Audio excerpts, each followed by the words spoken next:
skip ahead a little bit as I go through. I saw a photograph earlier, so it's got to be here. I'm sorry. Here I'm looking at a photograph in Kuwait in 1992, in January 1992, and there is a mine next to me on the beach here. These were the Stinger missile silos.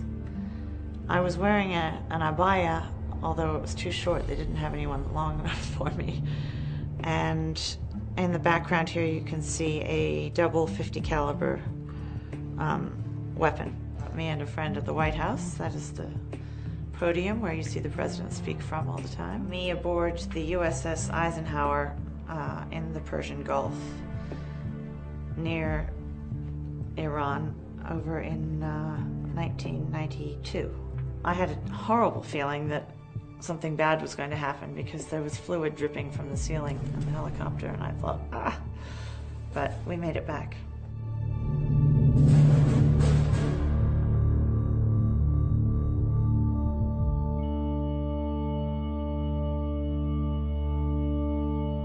My name is Gwenyth Todd. I am American. I worked at the White House and the Pentagon for many years, and then I served as a political advisor in Bahrain for 3 years. That's been my career. I am now in Australia. I went to Syria in 1989 to study Arabic in Damascus. It's working. I went to work immediately for the United States Army, and I arrived at my new job 10 days after Saddam had invaded Kuwait. And I spoke Arabic from my training. And so I was put immediately in charge of material sales, particularly medical equipment, chemical defense equipment, for weapons, and Stinger missiles. During that time, I spent a lot of time in various countries, never in Iran themselves, but I had a good understanding that Iran was always off limits, especially with the Republicans when they were in power. We were not to do anything with them.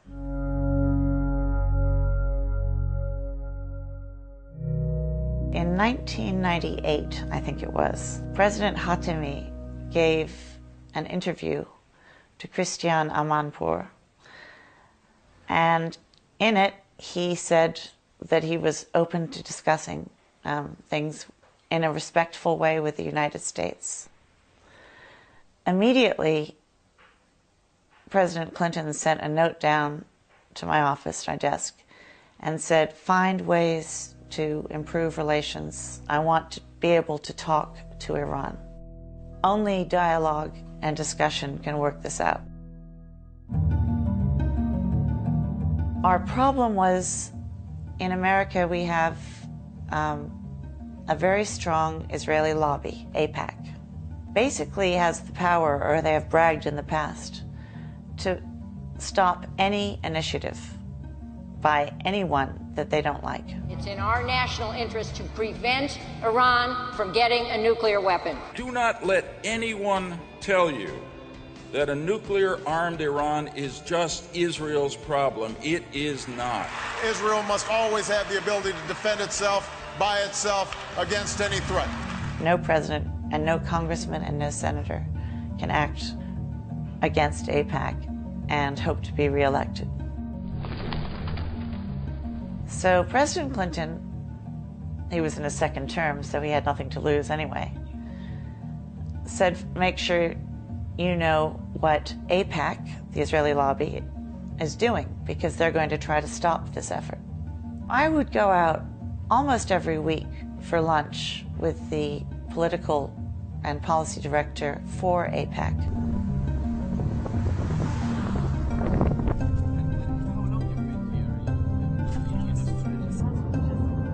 He would be trying to get information out of me about what President Clinton was planning. I was trying to get information out of him to find out which senator they were going to be talking to, who would then send us a letter that I would have to answer screaming that we must not deal with Iran. It was a cat and mouse sort of game. Every time Obama or the administration puts pressure on Netanyahu and Ehud Barak to negotiate with the Palestinians and to come up with a two-state solution, suddenly, all over the press, Iran's nuclear weapon appears. And we're like a dog with a squirrel. If I say, if I call my dog out here right now and she's patting me and I go, squirrel, she'll tear off. Doesn't matter how much she loves me. Because, and that's how we act. Every time Israel says, Iranian nukes, we go, forget the peace process, forget the Palestinians, oh my God. So it's a very, very useful tool.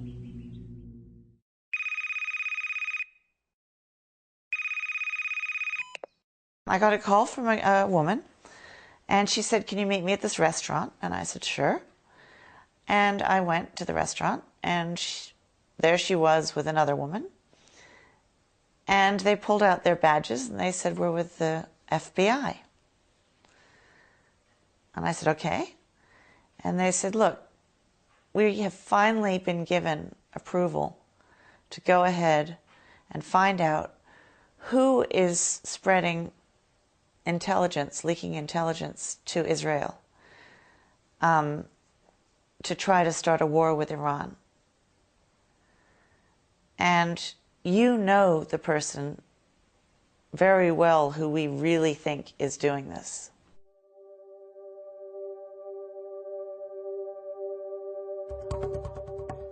This particular man was in the middle of his 6th divorce. And I went out with him once a week for dinner.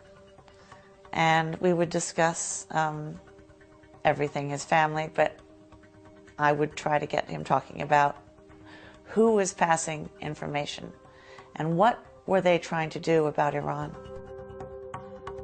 Why are you supporting war against Iraq? Saddam Hussein is awful, but you don't have a good replacement. Many, many, many people are going to be killed. He said to me, we don't care about Iraq. Israel doesn't care about Iraq. We just want a base from which to operate for regime change in Iran. And that is where we identified Larry Franklin, who was a Pentagon official who was passing information to the Israeli lobby. They actually caught him going into a restaurant where the Israeli lobby guys were waiting, and he was carrying a classified document about Iran. And they got him red-handed. He pleaded guilty to spying and passing secret documents. But they still had to try the Americans. And the Americans were the Israeli lobbyists. Nobody wanted to touch them.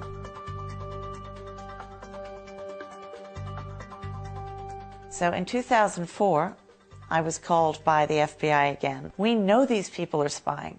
They've been caught ready to receive information. It all has to do with Iran. Can you come down and talk to the Department of Justice officials? And I said yes. I was confronted by a bunch of men who were actually quite hostile. They were being quite nasty, and I turned around and I said, I don't think you understand what is at stake here. I said, Iraq is in terrible turmoil. People are being killed everywhere. It's not going to get better. Now we're talking about people who want war with Iran. You're talking about possibly starting World War III. You would kill, hundreds of thousands or more Iranians, and there would be Americans killed. And it might be the one thing that would unify Sunni and Shia against all of us, because Iran doesn't like Al-Qaeda. But if we're bombing Iran, they'll side with Saudi and others, because It's a threat. It's a threat to Islam, to the Muslim Ummah. It's a threat to everything. They excused me. They said, thank you very much. We'll call you.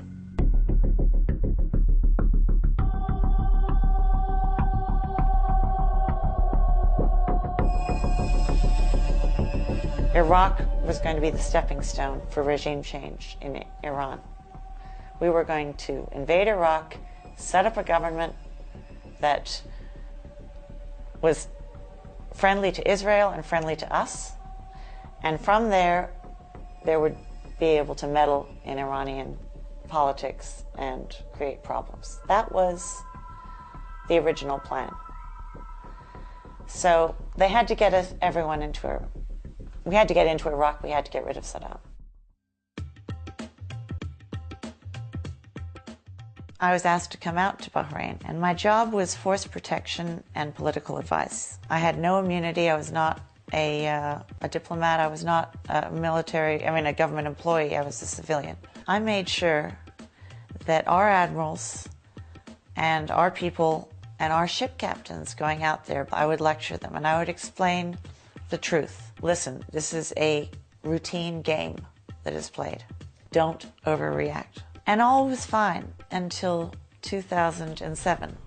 A friend of mine was working there at the Navy base. And I sat down and I spoke to the American admiral. He said, look, what I'm really worried about is there'll be a miscommunication.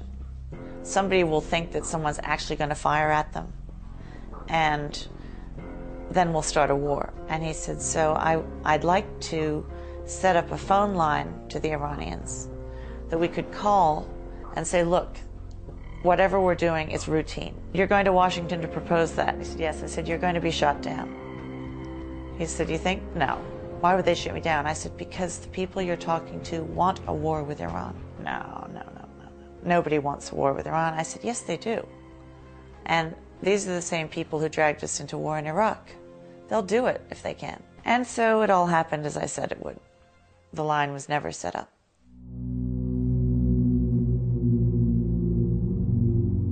In 2007, George Bush saw that as his last chance to start a war with Iran and to enact regime change. He therefore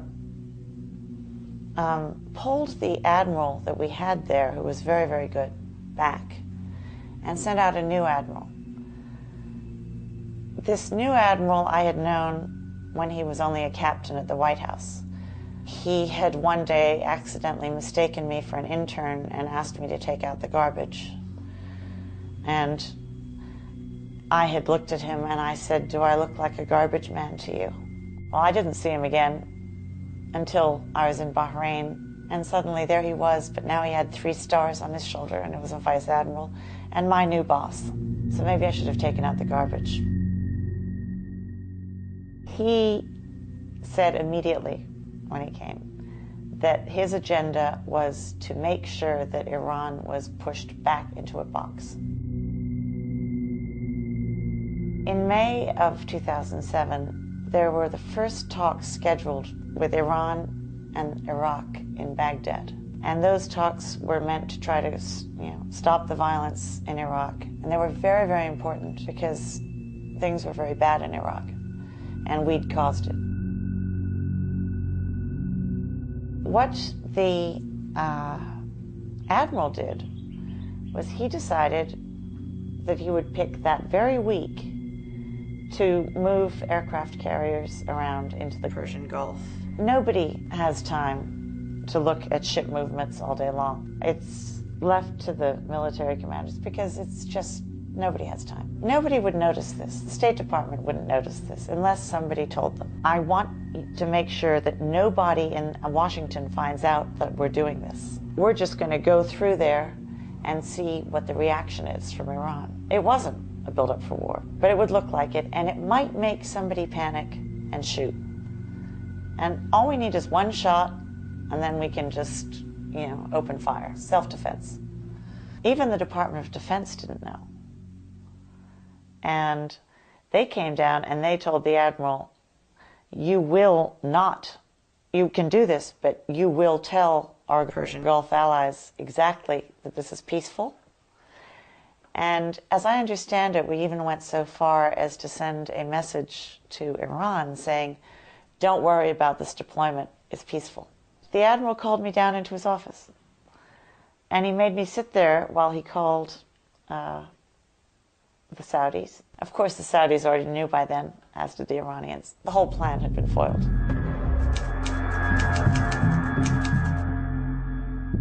I was sitting in my office at about 2 o'clock in the afternoon, 2:30, and a young lieutenant came in with a piece of paper in a folder. And it basically said that there was a threat sponsored by Iran against American military personnel. Now, this made no sense to me. They wouldn't be taking orders from Iran if Iran were giving them. The admiral called me down to his office. We discussed it. I said, it doesn't make sense. But if it's true, people could die. Can you help us?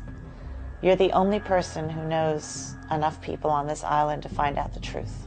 You'd have no cover or anything, but you might save lives. And I thought, okay, if it saves lives, yes. I'm an idiot. I mean, he fooled me completely, but he knew how I am, and I did it. I didn't meet with the supposed bombers. I met with a man who was a very honorable human rights activist. I said, look, is there a plot? And he said, no, absolutely not. And he said, and if someone even says there's a plot, they're trying to start a fight. Something's wrong here. I said, okay, I'll go back and report that. While we were sitting there,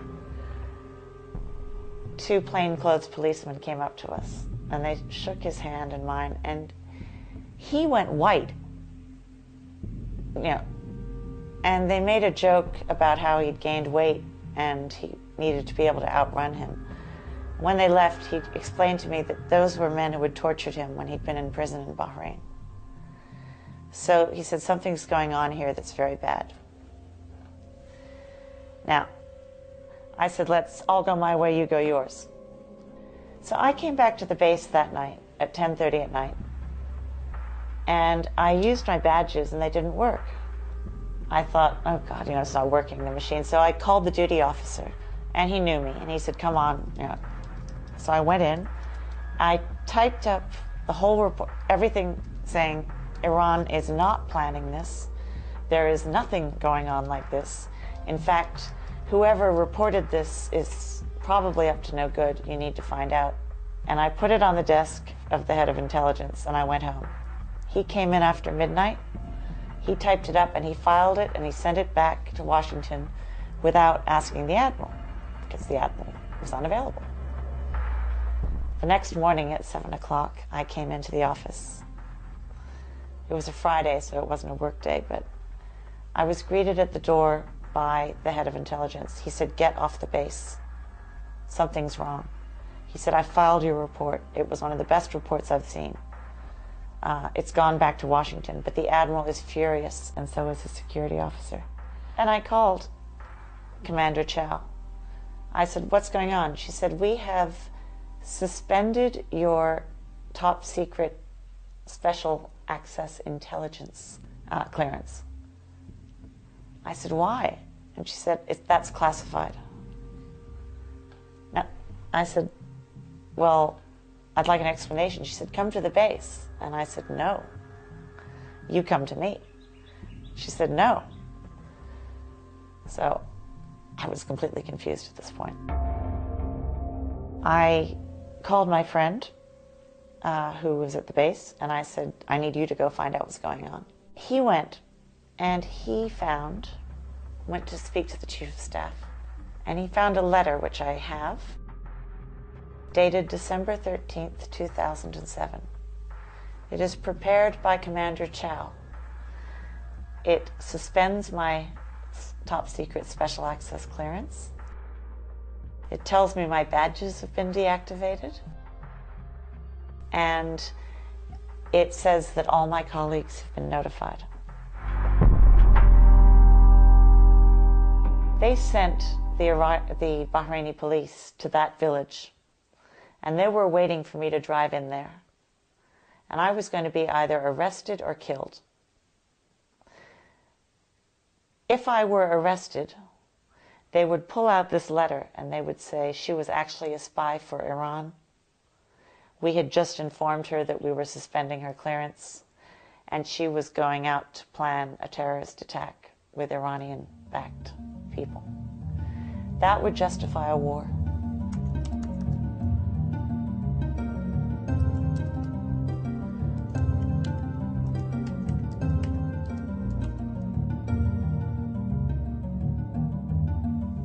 The other option would be that I would be killed, in which case they would say the Iranians killed an American in Bahrain, and that would be justification for attacking Iran.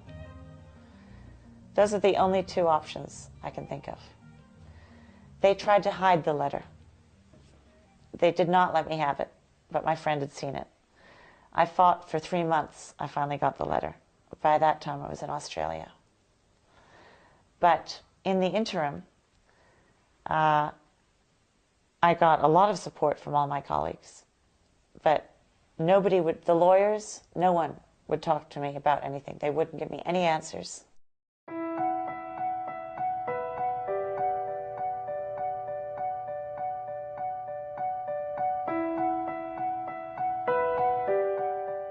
I came to Australia just to try to figure out what had happened for a short visit. And while I was here, I had a company. I was a contractor, it was my own company. My other client was a Turkish billionaire. And he said to me, I will pay all your bills, don't worry. So I got here in January 2008. He transferred money for me to pay my lawyers, which was a lot of money. And he was found shot dead on the sidewalk in Istanbul 2 days later. And they ruled it a suicide. But there was no note. It was a Saturday afternoon on a sidewalk. Who kills themselves like that in a place like that? I got an email saying, sorry, he's dead.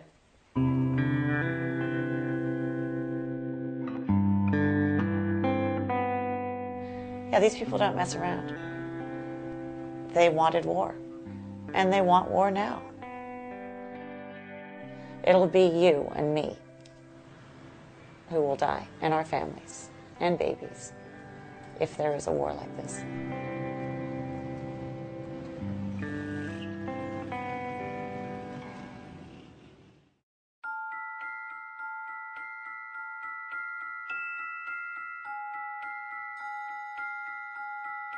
Financially, they ruined me. We just bought this house. As I said, we moved in 3 weeks ago. But, you know, I know that they have gone out of their way to stop me from getting work. I know that they have called people and told them not to interview me. I have had the FBI show up on my doorstep, undercover, and try to lure me to the embassy.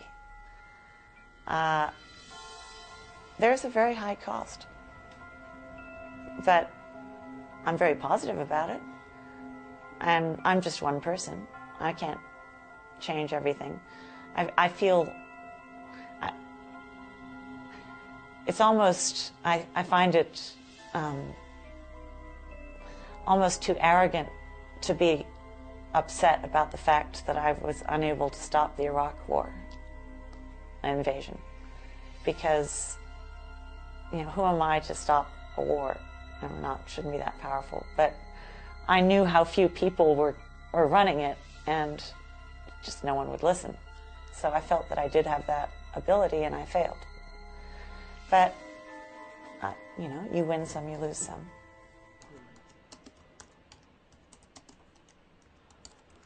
Free press is really hard for the people who carry out these conspiracies. Because when they see that actually, you know, in the media, that we're all normal people, I respect, the Jewish faith, and I respect the Buddhist faith and the Hindu faith. People are people. It's what they do. It's not how you label them. And there are no organizations that can fix this. Only people can fix it. And if you come out with too much in the media that is against the agenda of these people, you find your satellite connection cut off.